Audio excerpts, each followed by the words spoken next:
27 जिलहज्जा को जुमेरात का गालबन दिन था, यह हफ्ते का दिन था। मस्जिद नबवी में आप सल्लल्लाहु अलैहि वसल्लम की जगह पे नमाज फजर अदा कर रहे हैं। एक फेरोज नामी मजूसी ने आप पर हमला किया, आप जख्मी हुए, गिर पड़े। अब्दुर्रहमान बिन औफ आगे बढ़े, दूसरी रिवायत के मुताबिक उनको पकड़ कर आगे किया। उन्होंने नमाज पूरी की, नमाज पूरी हुई, आपको सहाबा ने उठाया। आपने पहला सवाल यह किया, फरमाया देखो मुझ पर वार करने वाला कौन है। तो आपको बताया गया फिरोज अबू लुलू, उसने आप पर वार किया है।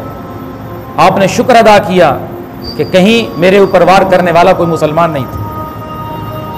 3 दिन आपका इलाज होता रहा, लेकिन आपको इलाज से फायदा नहीं हुआ। समझ गए अब दुनिया से जाने का वक्त आ चुका है। अपने बेटे को भेजा, हजरत आयशा के पास जाओ, जाकर इजाजत तलब करो कि अमीरुल मोमिनीन, मेरा नाम लेना उमर, आपसे रोज़ा रसूल में दफन होने की इजाजत मांगता है। आपके बेटे हजरत आयशा की खिदमत में पहुंचे कि ये अमीरुल मोमिनीन का पैगाम है। हजरत आयशा फरमाने लगी, वो जगह तो मैंने अपने लिए रखी थी, लेकिन मैं आज अमीरुल मोमिनीन हजरत उमर को अपने ऊपर तरजीह देती।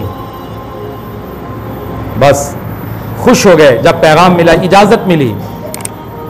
तो यकम मुहर्रमुल हराम को आप दुनिया से तशरीफ ले गए।